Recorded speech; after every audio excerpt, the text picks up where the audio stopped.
Meus irmãos, a paz do Senhor. Amém. Abra sua Bíblia em Juízes, capítulo 8, versículo 4. Tem alguém feliz aí ou só o pregador? Nós vamos fazer uma junção aqui de dois textos. Juízes, capítulo 8, versículo 4, e depois Isaías 40, 29. Aleluia. Isaías 40, 29 em seguida. Podemos ler? Juízes, capítulo 8, versículo 4, diz assim: E como Gideão veio ao Jordão, passou com os 300 homens que com ele estavam, já cansados, mas ainda perseguindo-os. Diga essa frase comigo: já cansados, mas ainda perseguindo. Agora, Isaías capítulo 40 é muito conhecido da igreja, versículo 29, eu sei que você sabe até de cor, como dizem os provérbios. Isaías 40, 29 diz assim: dá força ao cansado e multiplica as forças ao que não tem nenhum vigor, e você diz amém. Queridos, antes de nós ministrarmos a palavra, eu quero externar minha gratidão a Deus por estar aqui nesse lugar tão lindo pela primeira vez. Estendo a minha gratidão e deixo saudações de paz para o pastor Dari Ferreira, apesar de não estar no culto, está em viagem missionária, né? E deixo a minha saudação para todos os obreiros, todo o corpo docente de obreiro dessa igreja. É muito bom estar aqui. Fiquei feliz aqui em conhecer o pastor Severino Lucena, né? Bem simpático, transmite aquela alegria. Josué 13, primeiro, Deus disse: Josué, você já está velho. Josué falou: estou sim. Pronto, já recebeu, né? Meu amigo pastor Rogério Trigueiro, cadê você? Pastor Rogério e a irmã Leda são amigos de longas datas. Eu pastoreei igrejas no Pernambuco e a gente deu um nome ao Rogério, a gente chamava ele do atiçador de fogo, porque toda vez que ele ia lá, Jesus batizava com o Espírito Santo. O pessoal dizia: pastor, vai ter uma campanha para batismo? Vai, traga Rogério. Jesus batizou minha filha, batizou a mocidade, foi um tempo muito bom, e desenvolvemos essa amizade de quase 20 anos já, e por isso estamos aqui nessa noite. Louvo a Deus pela vida do meu irmão, pastor Júnior Silva, que é uma bênção. O Júnior tem uma história comigo, só saiu da minha casa para casar, né? E é mesmo que um filho, é uma bênção a gente ter alguém que segue os passos da gente. Queridos, eu tenho um livro que eu escrevi depois de 31 anos pregando o Evangelho. Eu sempre gostei da área da escatologia. Obrigado, pastor. E nós escrevemos um livro com o tema O Renascimento de Israel e o Sinal do Fim. Pastor, o senhor escreveu porque tem uma guerra? Não, a gente lançou esse livro dia 13 de agosto desse ano, lá no Pavilhão dos Gideões, e nós trazemos assuntos relevantes para a igreja do Senhor, para essa geração.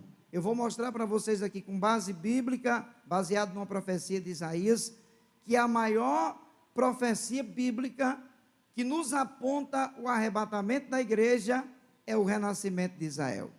O senhor tem certeza? Tenho. Isaías 66, 8, a Bíblia diz que uma nação renasceria em um só dia. E dia 14 de maio de 1948, depois de 1878 anos, Israel renasceu. Só a título de informação, para Israel renascer, Deus permitiu que a ONU fosse criada dia 24 de outubro de 1945. Havia um presidente nos Estados Unidos chamado Franklin Roosevelt, e depois do impacto da guerra, ele teve uma ideia de criar uma associação de países que foi dado o nome de ONU. E Deus se utilizou da criação da ONU para os representantes de Israel reivindicarem, e Deus colocou as suas mãos, inclusive um gaúcho chamado Oswaldo Aranha, foi quem fez todo o trâmite para que Israel voltasse a ser uma nação, e Israel voltou, a figueira floresceu. E não se preocupe não, que nada vai destruir Israel, porque Deus tem aliança e pactos com Israel, e com a igreja Deus tem promessas. Pode dormir sossegado, porque o mesmo Deus que livrou Israel na guerra de 6 dias, continua sentado no trono e com a mão estendida sobre Israel. A gente sofre com a morte das crianças, das pessoas, mas a gente sabe que num plano de fundo de todas essas coisas, há uma voz de Deus dizendo: prepara-te, igreja, que a trombeta do arrebatamento vai tocar. Então esse livro está ali, o pastor Rogério vai estar com ele ali, com a gente ali no final. É um livro que a gente usa, uma oferta para a obra missionária. Eu não sei se vocês têm essa experiência aqui, mas eu descobri uma coisa, que Deus ama tanto missão. Deus não ama dinheiro. Eu estive lá, mas o pastor Rogério, inclusive, ele estava lá nesse trabalho também de missão. O presidente da Assembleia de Deus de Caicó, o pastor Isaac Dia, ele disse que missão não tem nada a ver com dinheiro, tem a ver com fé daqueles que amam a obra de Deus. E quando eu estava escrevendo esse livro, pastor Rogério, eu disse para minha esposa: nega, 10% de toda a arrecadação desse livro, nós vamos dar para a obra missionária. E quando eu lancei o livro, irmãos, a gente não é tão conhecido. Eu pensei assim: eu vou comprar 100, vou mandar a editora fazer 100, e alguém me incentivou, falou: pastor, faça 1000 livros, 1000 exemplares. Eu fiz os 1000 exemplares, no dia do lançamento vendi uns 20, ficou só 980. E era lá no pavilhão dos Gideões, super lotado de gente, lá onde acontecem os congressos. Mas na terça-feira seguinte, no nosso culto de ensino, Deus usou um irmão que estava do meu lado e disse: não vai ficar só nesses 1000. Em 30 dias, a gente vendeu os 1000 primeiros livros, já peguei mais 1000 para vender. Mais 10% do livro vai para a missão e Deus vai nos ajudar em nome de Jesus, sabe? Amém? Queridos, nós lemos aqui 2 textos e um dos textos que lemos fala de um personagem muito conhecido, chamado de Gideão. Gideão foi o 5º dos juízes em Israel. A época dos juízes, na verdade, foi a época pós-Josué, uma época muito turbulenta e muito extensa. Eu estava fazendo uma pesquisa a respeito da época dos juízes.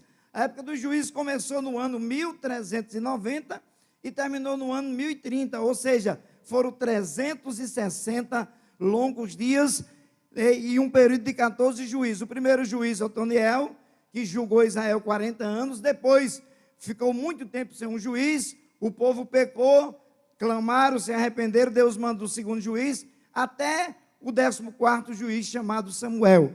E eu estava observando sobre a vida desse homem chamado Gideão, e eu vou dizer para vocês aqui uma coisa, irmãos, quero que você memorize isso. Deus escolhe pessoas para a obra dele que nós não escolheríamos. Deus escolhe homens e mulheres para a obra deles, que talvez se houvesse uma seleção humana, um crivo humano, os homens não escolheriam. Por que eu estou dizendo isso? Porque Deus escolheu um Jonas que fugiu. Se Deus tivesse dito para Isaías: Isaías, você quer pregar em Nínive? Isaías tinha dito: eis-me aqui, Senhor, pode enviar a mim. Mas quando Deus manda Jonas para Nínive, Jonas foge. Mas Deus escolheu para uma missão e Deus não desistiu de investir em Jonas.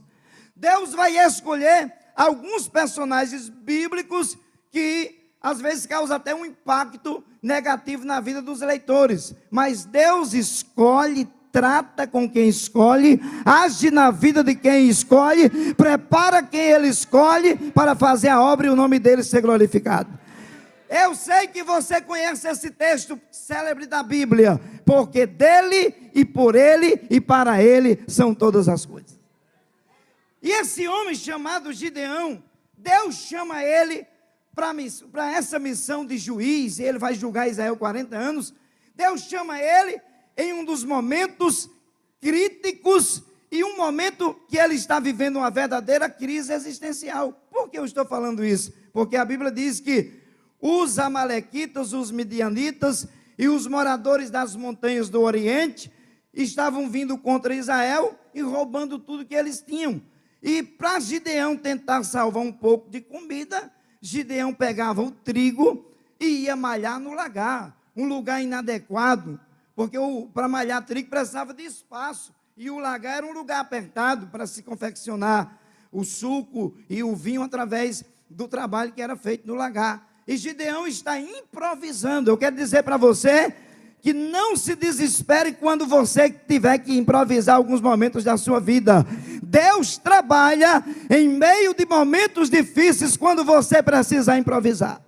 Uma coisa eu tenho certeza: Deus está cuidando de você. O anjo aparece para Gideão e as primeiras palavras do anjo de Deus são essas: varão valoroso, o Senhor é contigo. Rapaz, se Deus mostrasse aqui um anjo nessa igreja, eu acho que os obreiros já começavam logo. Por quê? Porque era a presença de um ser angelical de forma visível, trazendo uma mensagem do céu para ele. Quando o anjo disse: varão valoroso, o Senhor é contigo, ele estava em tanta crise existencial que ele falou: comigo? Como é que o Senhor é comigo se está acontecendo tudo isso de ruim com a gente? Meu irmão, não se preocupe quando as coisas ruins começam a acontecer. Deus trabalha no meio das crises. Salmo 34, 19, é a Bíblia quem diz que muitas são as aflições de uns justos, mas tem um detalhe: o Senhor, o Deus do céu, o Deus da glória, os livra de todas. Como Deus não desiste de quem Ele chama, mesmo estando em crise, o anjo olhou para Gideão e insistiu com ele, quando ele disse: se o Senhor é comigo, por que está acontecendo tudo de ruim comigo e com a minha família e com os meus patrícios? O anjo olhou para ele, não questionou ele, falou assim: vai nessa tua força e você vai livrar Israel das mãos dos midianitas. Que força o rapaz em crise tem? Irmãos, eu sei que eu já pastorei a igreja, já presidi alguns campos, e é uma das piores coisas para um pastor, quando ele tem um pastor auxiliar que está em crise, é uma das coisas mais difíceis, porque ele tenta incentivar, ele ajeita daqui, ele ajeita dali, faz algumas coisas para ajudar, mas eu já lidei com gente em crise, e é difícil. Ainda bem que o pastor humano não tem poder para curar a crise de obreiro, mas Deus cura. Deus tem a graça do céu e a medida certa para sarar feridas emocionais. O anjo diz: vai nessa tua força. Aí Gideão toma um choque de realidade e olha para o anjo e diz assim: tudo bem, você vai ficar aqui enquanto eu vou buscar um sacrifício. O anjo espera pacientemente. Irmãos, Deus espera o homem decidir fazer aquilo que Deus quer que ele faça. Isso é muito lindo. Deus não força ninguém. Deus deixa que você decida de forma voluntária. Deus não precisa forçar ninguém a dar glória. Graças a Deus que eu aprendi. Nunca gostei de pregar e mandar o povo ficar dando glória e gritar. Cada um mostre a Deus aquilo que tem no coração. Mas se você quiser adorar, levantar a mão, dar glória para Deus, eu também não vou impedir não, porque eu sei que a sua glorificação vai romper o teto, vai romper o céu atmosférico, que vai chegar lá. O anjo espera Gideão, prepara toda aquela comida, e o anjo manda ele colocar no altar, toca com a ponta do cajado, e na nuvem do sacrifício, na fumaça do sacrifício, o anjo some, desaparece. Gideão entra em outra crise e ele diz: ai, Senhor meu, eu vou morrer, porque eu vi o anjo do Senhor, porque o anjo sumiu na fumaça. Na mesma hora o anjo voltou, o texto diz, e disse: não, você não vai morrer não, vai começar uma nova etapa na sua vida agora. Sabe qual é a ordem do anjo? Agora Deus dá uma tarefa pesada para Gideão. Deus vai pegar o camarada que está em crise, que está desanimado, vai investir nele, vai dar uma injeção de ânimo e vai incumbir uma tarefa para que ele cumpra. Qual foi a tarefa do anjo para Gideão?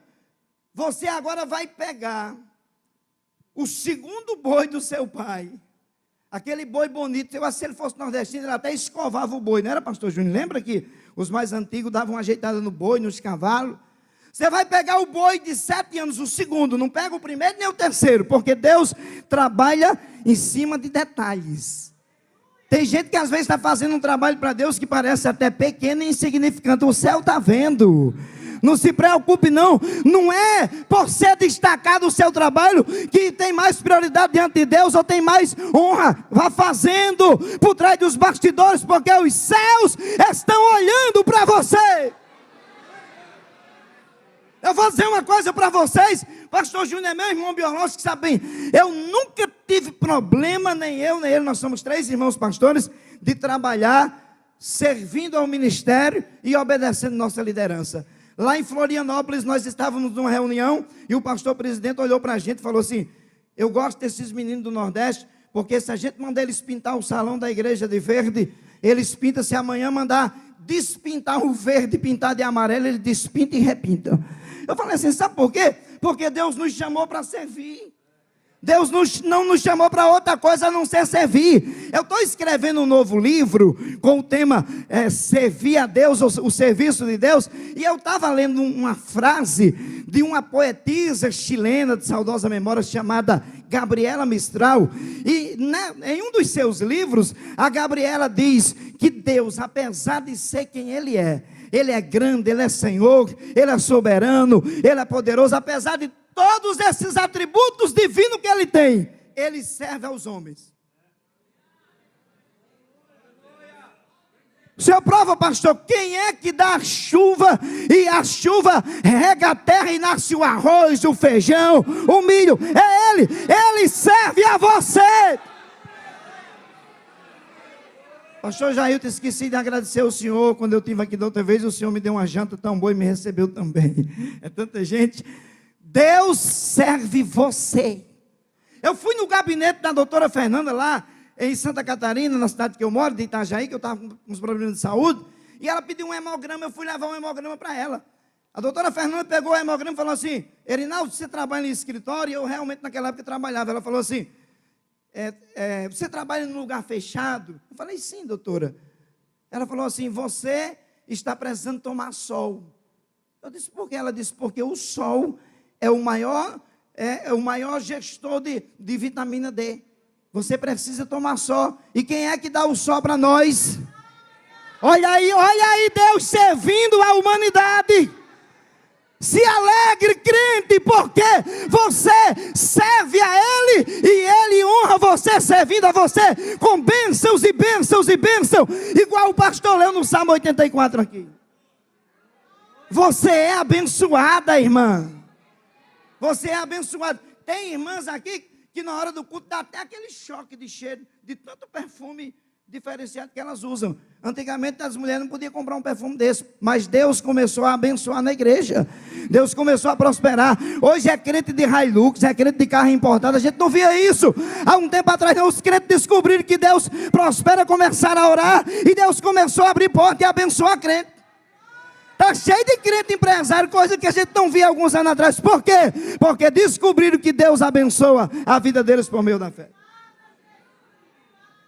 Gideão pega o boi de 7 anos, o segundo boi. Tá bom, eu faço o que mais? Sabe o altar de Baal que o seu pai está meio desviado e está adorando? O altar de Painho? Sim, eu quero que você derrube o altar. Você, agora não é só para derrubar o altar não. Além de você derrubar o altar, não tem o bosque que fica em frente ao altar, aquelas árvores bonitas que seu pai cuida, e que os adoradores de Baal cuidam. Sim, eu quero que você derrube e corte aquele bosque. Irmãos, eu vou dizer uma coisa para vocês. Deus direciona, essa é uma palavra para quem lidera. Deus lhe dá o projeto, Deus lhe dá a ideia, e Deus protege você quando você está fazendo. Eu vou provar para você aqui.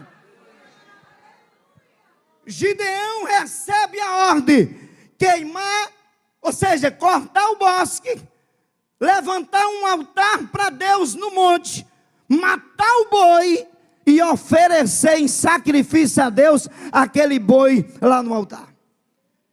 O texto diz que Gideão chama 10 homens de sua extrema confiança, porque certas tarefas na obra de Deus, Deus escolhe. Eu vou dizer uma coisa para vocês: quando se fala de salvação, Deus trata todo mundo igual. Agora, chamada e ministério e tarefa, Deus chama de forma diferenciada.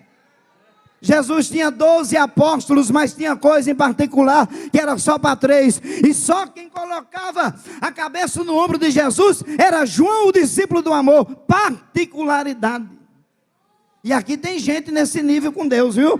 Aqui tem gente, aqui não é que você não é insubstituível, mas é porque Deus escolheu você para alguma coisa, e o vento já soprou para derrubar, para lhe arrancar. O espírito da inveja já agiu contra você, mas está aí você, servindo a Jesus com alegria. Nem a Covid conseguiu vencer você. Aleluia, eu estou sentindo Jesus aqui nessa noite. Gideão pega 10 homens e diz para eles: vamos derrubar o altar de Baal à noite, porque se a gente derramar durante o dia, ou seja, derrubar durante o dia, os caras matam a gente. Deus dá a direção, seja estrategista naquilo que Deus lhe der. Seja estrategista, tá certo? Não vá fazendo de forma aleatória, não. Deus faz uma promessa para você: vou te levar para a obra missionária amanhã. Já quer sair pregando por aí? Calma, deixe Deus preparar o tempo. Irmãos, eu recebi tanta profecia: você vai pregar na Europa. E onde eu chegava, e Deus vai levar, e eu digo: vou logo tirar o passaporte. Aí tirei o passaporte, Jesus me levou para a Europa, ganhei um bocado de alma, Jesus batizou com o Espírito Santo, fez uma obra linda, a promessa se cumpriu, mas na hora dele, no tempo dele, do jeito dele. Gideão pega os 10 homens. Agora tem uma coisa aqui que eu fiquei estudando esse texto e meditando. Eu já trabalhei na roça, eu já trabalhei cortando madeira, e faz barulho. Ninguém consegue cortar uma madeira, pode ser de machado ou com uma serra, vai fazer barulho na hora que você está cortando ou na hora que cai a madeira. Vocês concordam comigo? Deus mandou ele cortar um bosque, e ele foi à noite, todo mundo está dormindo, no dia que ele está cortando o bosque. Deus não deixou ninguém acordar. Deixa eu explicar: quando Deus dá a direção e você faz, Deus cuida dos detalhes do projeto. Pode fazer sem medo que dá certo. Eu vou dizer uma coisa para o senhor aqui.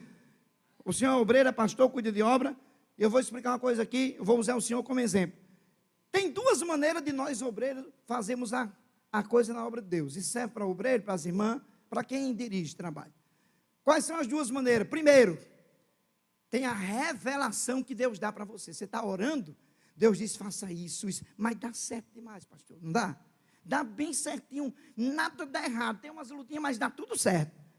Porque Deus falou, Deus lhe revelou, Deus lhe mostrou. Eu estava orando uma vez na cidade de Areis, e Deus mostrou uma visão, e Deus me disse quem era o pastor que ia me substituir, e para onde eu ia. Aí eu fui chamado para uma reunião, eu já cheguei dizendo: eu sei para onde eu vou, e sei quem vai pastorear no meu lugar. Por quê? Porque Deus me revelou, ficou fácil demais. É fácil fazer por revelação. Só para memorizar, diga comigo: é fácil fazer quando Deus revela. Agora tem o segundo método que nós obreiros usamos para fazer a obra de Deus. Irmã de ciclo de oração, dirigente de criança, quem tem cargo na igreja. Qual é o segundo método? Inspiração. Deus me inspira, mas Deus não mandou fazer nem deixar de fazer. Você é impulsionado, e o risco é maior, porque se der errado, você diz: foi coisa da minha cabeça. Ai, Jesus, eu fiz e se der errado. Não se preocupe não, que tanto faz ser por revelação, como por inspiração, vai dar certo, porque Deus está no negócio e Deus cuida do projeto. Entenda que nem tudo Deus vai revelar, mas Ele vai inspirar. Eu fui pregar em São Paulo, mas a minha esposa, e sentamos com uma amiga nossa que é professora de algumas matérias da teologia bíblica, e eu preguei sobre Davi naquela noite. Preguei sobre as 4 unções de Davi. Até eu falei uma certa vez para um pastor amigo meu, ele falou assim: é 4? Eu falei: sim, é 4. Eu aprendi com o pastor Júnior Silva. E quando terminou o culto, nós fomos tomar um café, aquela irmã disse para a gente: pastor, você sabe por que Davi era o homem segundo o coração de Deus? Eu disse: irmã, eu prego que é porque ele era um homem amoroso. Ela disse: está certo, não está errado não, Davi era amoroso. Eu disse assim: o coração dele parecia com o de Deus, porque Davi se arrependia quando pecava. Ela disse: pois é, mas Deus nunca pecou. Ela foi me colocando numa situação e disse: pastor, eu vou explicar uma coisa para o senhor.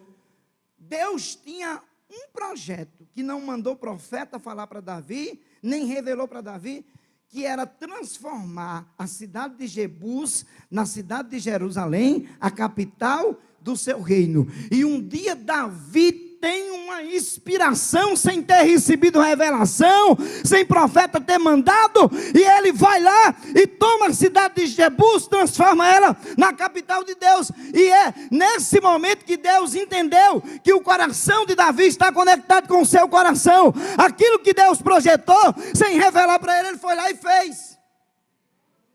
Eu notei e disse: ela, vou guardar para mim, um dia eu vou falar em algum lugar. Gideão recebe a ordem, e agora ele vai fazer o que Deus mandou. De noite, enquanto todo mundo está dormindo, ele e os 10 homens derrubam, ou seja, cortam o bosque, derrubam o altar de Baal, pegam o boi nem berrou, viu? Porque quando Deus está cuidando do negócio, Deus cuida dos mínimos detalhes, você descansa. Irmãos, às vezes eu vejo tanta crise, tanta dificuldade, e tem crente que dorme demais até, por quê? Porque está descansando nas promessas do Deus da Bíblia. Eu conheço os amigos meus que Deus não deixa eles trabalhar, eu digo com conhecimento de causa, eles dormem até meio-dia.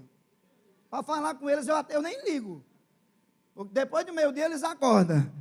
Mas muitas vezes passam a noite orando, da meia-noite às 6 da manhã, porque está andando na direção de Deus. Gideão cumpre tudo aquilo que Deus mandou ele cumprir. Fez nos mínimos detalhes, matou o boi, cortou o bosque, derrubou o altar de Baal. Quando é de madrugada, irmãos, eu fiquei até com vergonha quando eu li isso aqui. Por quê? Porque às vezes a gente não acorda para orar de madrugada, e os adoradores de Baal acordavam. O texto diz que eles se levantaram de madrugada para adorar Baal. Se levantaram na madrugada e viram o altar de Baal derrubado, a estátua de Baal jogada no chão.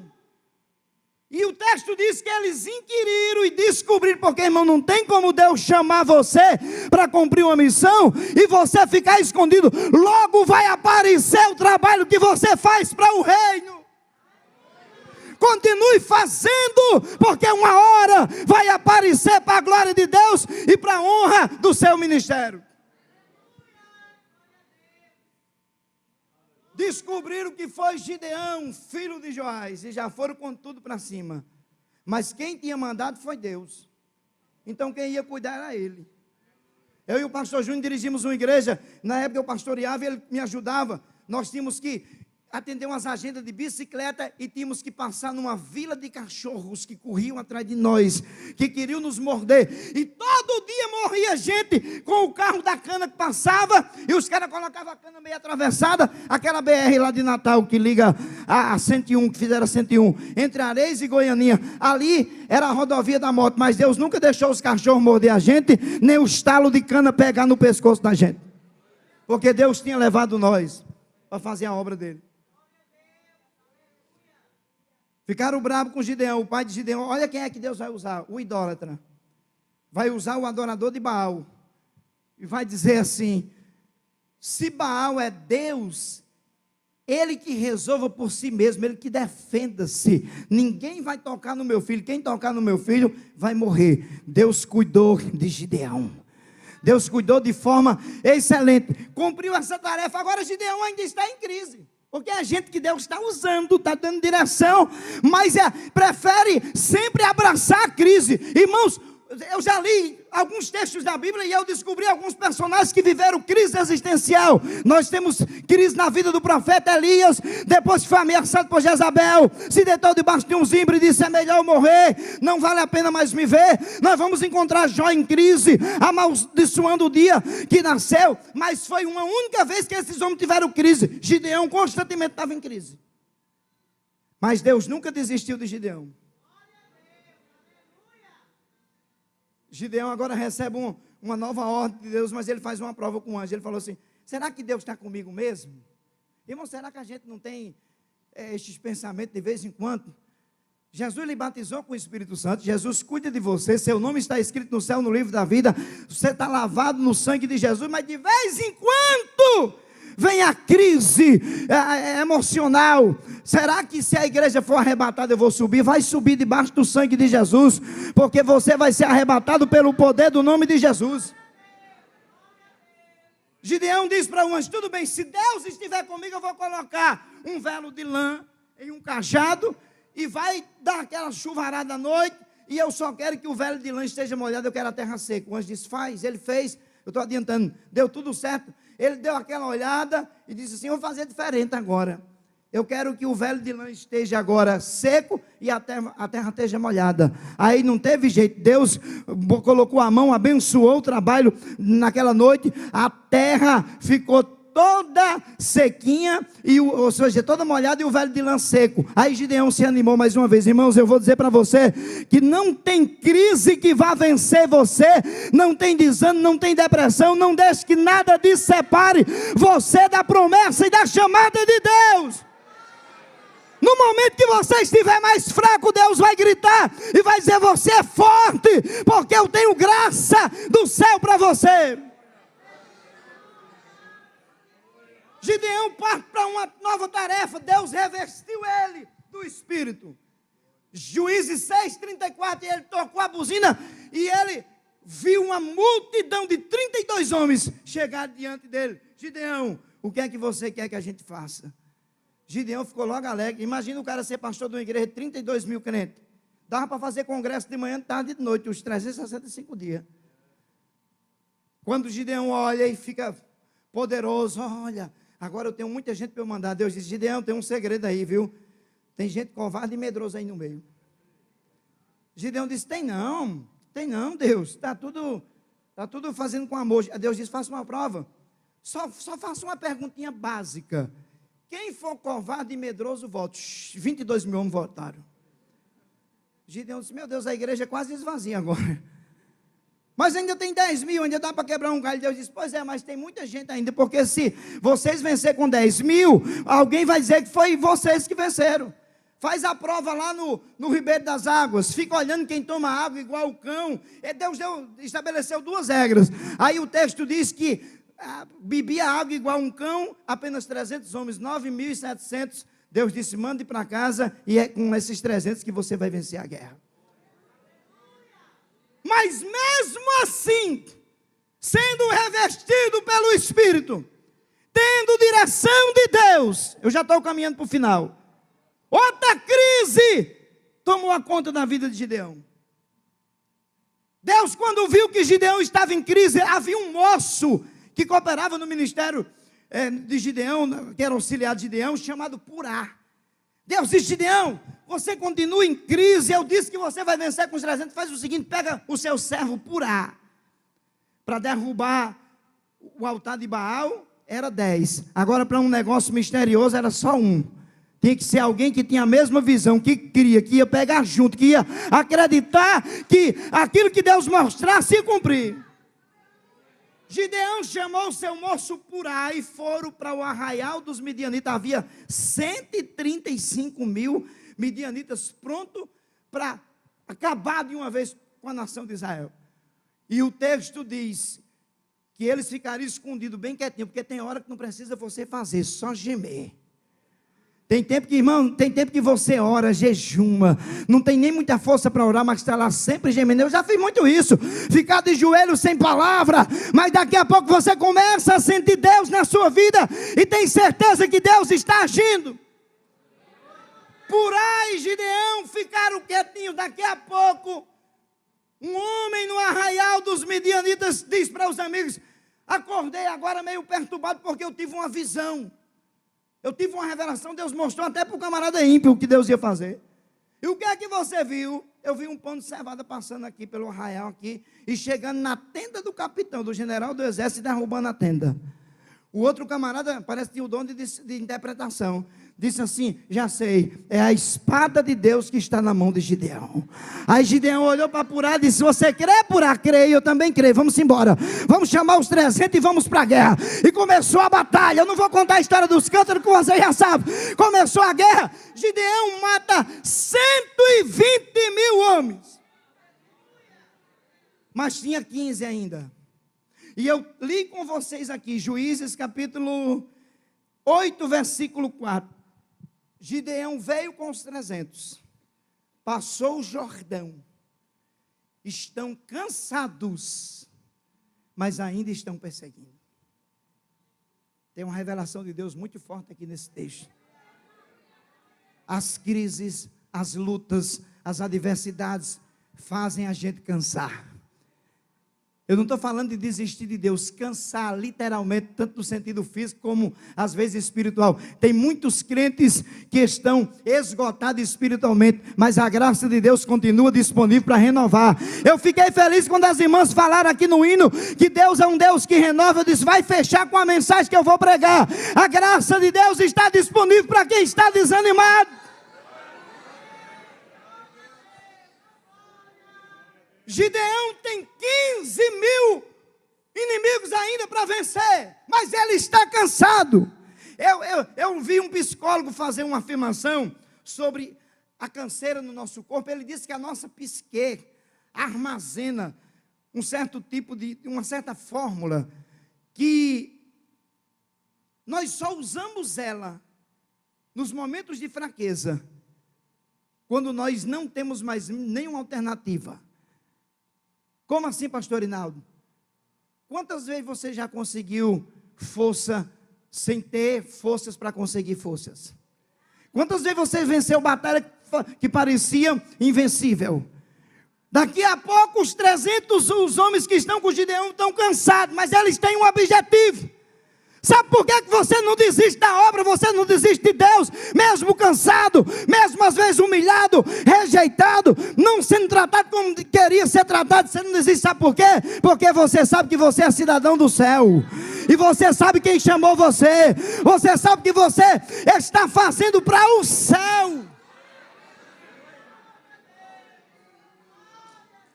Eu estou sentindo ele aqui nessa noite. Já cansado, com permissão do pastor, fique em pé que eu quero orar por você, que a minha hora foi embora. Já cansados, mas ainda perseguindo. Ainda tem 15.000, eles bateram na porta dos moradores de Peniel, que faziam parte das 12 tribos de Israel. Gideão disse, dá pão e água para os meus homens, que precisamos matar 2 reis e 15.000 homens. Os homens daquela cidade disseram, você não está com o rei nas mãos, nós não vamos ajudar você. Os próprios que seriam beneficiados com a vitória. Você está pensando que todo mundo está disponível para lhe ajudar? Não é que aquela pessoa é mal, não. É porque Deus permite que às vezes algumas pessoas não lhe ajudem para provar a sua perseverança e a sua fé. Ele foi para outro grupo de pessoas e pediu comida para ele e para os 300 homens. Negaram da mesma forma. Gideão tinha certeza que Deus ia dar a vitória, que quem tinha prometido era Deus. Gideão disse assim, quando eu voltar, eu vou derrubar a torre de Penuel, era o cartão postal da cidade. Ele venceu os 15.000, chegou lá e derrubou a torre, porque ele tinha prometido. Chegou para os outros homens de Sucote, e a Bíblia diz que tratou ele com espinhos, fez aquilo que precisava ser feito. Mas o que me chama a atenção nessa mensagem, é que Gideão não desistiu, ele usou aquilo que a psicologia diz, a psique diz que tem alguma coisa que você consegue usar quando não tem forças. Ei, isso a gente sabe muito bem que é graça de Deus, que é unção de Deus, que é poder de Deus, que é presença de Deus. E para concluir a minha prédica nessa noite, Isaías foi bem enfático quando ele disse que Deus dá força para quem está cansado e renova aqueles que não têm nenhum vigor. Eu quero orar por você nessa noite. Deus vai dar força para você. Me lembrei até daquele hino de Alice de Maciel. Você não pode desistir, você não está lutando só. Se não fosse a mão de Deus, o que seria de você? Já pegou, obrigado. Nem aqui você estaria. Não fique triste assim, oh não. Eu vou passar para o pastor Júnior orar. Você não pode desistir. Aleluia, mais uma vez, vai. Você não pode desistir.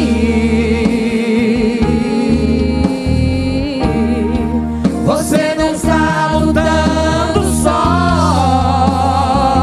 A mão de Deus está sobre a sua vida. A mão de Deus está sobre a sua casa. A mão de Deus está sobre o seu ministério. A mão de Deus está sobre a sua empresa. A mão de Deus está sobre os seus negócios. Recebe graça do Senhor nesta noite. Não fique triste assim, Aleluia!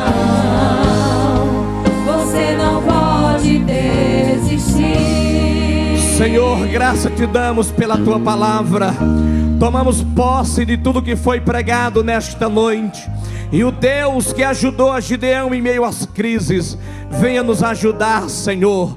Deus querido e amado, que a tua igreja cada dia seja envolvida pela tua graça e pelo teu poder, começando aqui neste altar, aonde tem homens que foram chamados e vocacionados para o ministério, e que tem dias que vem o cansaço, vem o desânimo, vem a crise, mas a tua graça é maior, Senhor, sobre a vida desses homens, ó Pai. Abençoa esta igreja, abençoa o teu povo, e que diante de tua presença nós possamos seguir triunfante diante das crises existenciais. Senhor, o Senhor continue nos dando graça, força e vigor, ó Pai. Deus, muito obrigado pela tua palavra, e que o teu Espírito nos sustente todos os dias na tua presença, para a honra e para a glória do seu nome. Amém e amém, Jesus.